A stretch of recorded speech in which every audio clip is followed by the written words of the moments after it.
Kakak Aci. Ya, gimana Pak? Alhamdulillah. Saya ke situ deh, Dik.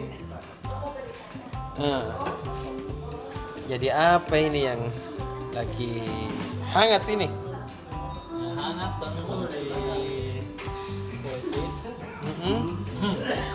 Jadi Pak Yes ini setelah ditunjuk sebagai politisi Golkar, Siapa itu?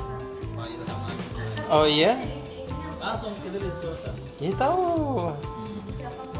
Mana kasih lihat dirinya juga tahu ada.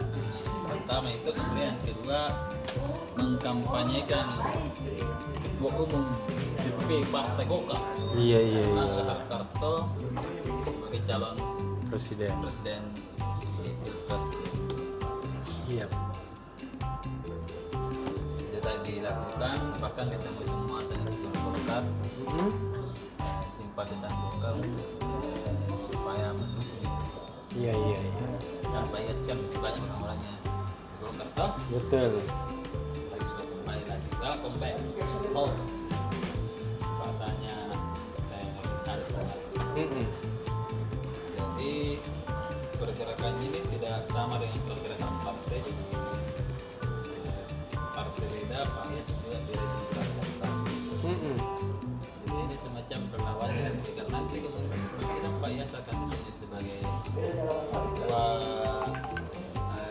bidang pemenangan wilayah Sulawesi Selatan. Coba jadi langsung nih. Menarik itu. Iya. Sudah jalan.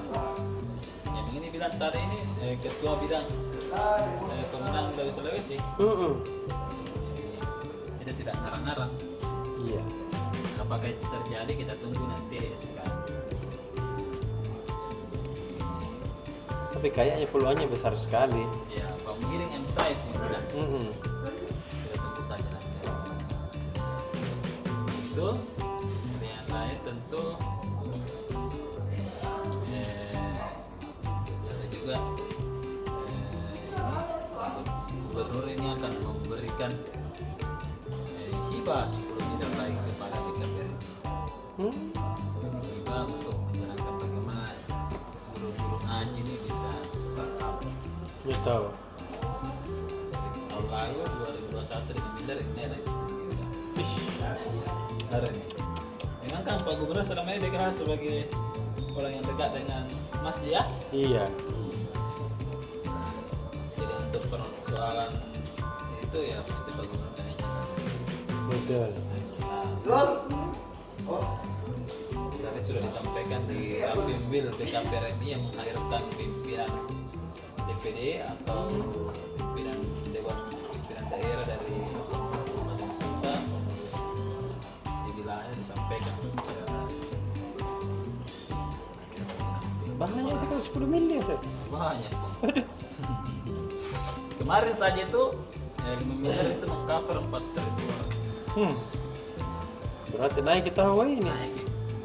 Kan ada semacam insentif ya. Iya double ke nanti penghasilannya. Nah, semoga ini bisa membuat remaja-remaja ini lebih dekat ke Masjid.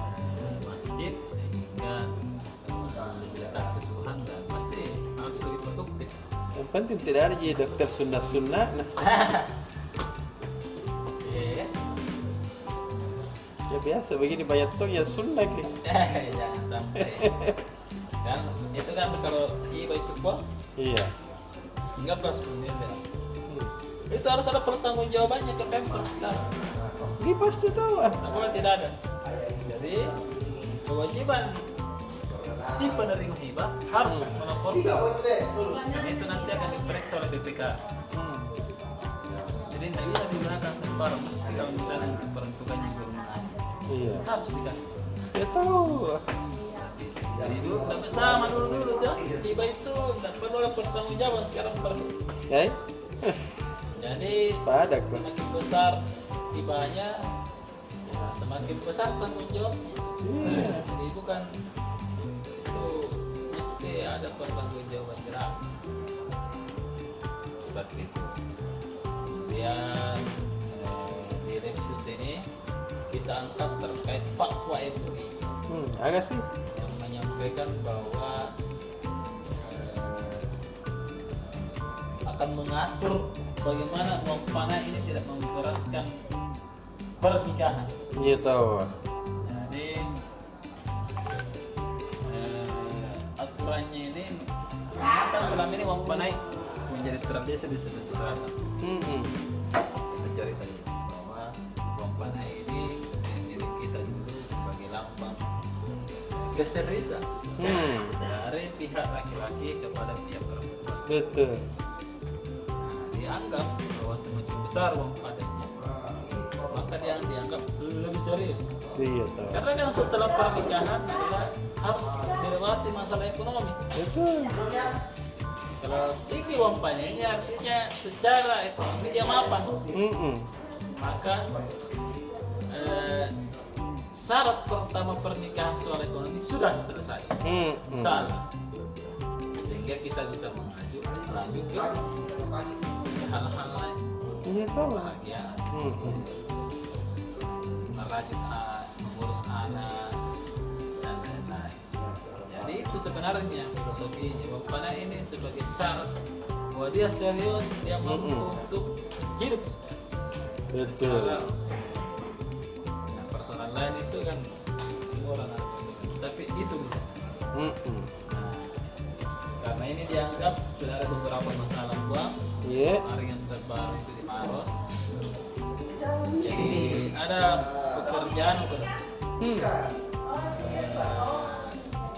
bekerja di Polda, dia curi besi. Kemudian besi itu dia jual seharga, setelah dia jual sekitar 200 juta, dia pakai itu untuk lamar cewek. Kodok. Nah, itu masalahnya. Kalau banyak, kemudian banyak sebenarnya kejadian seperti itu. Kemarin juga kejadian yang miris beberapa tahun yang lalu, seorang gadis di Pulau Sembilan Singkai gagal menikah gara-gara uang panai. Kodongnya. Tresna kita masih biarlah tahun 2016. Ini semua ini menjadi akumulasi dari MUI untuk menetapkan bagaimana supaya uang panai ini tidak memperberat laki-laki untuk melamar. Baca besok bagaimana sebenarnya alasannya MUI, landasan-landasannya sehingga dia membuat fatwa ini. Yes. Oke? Itu Oke deh Kak Cing.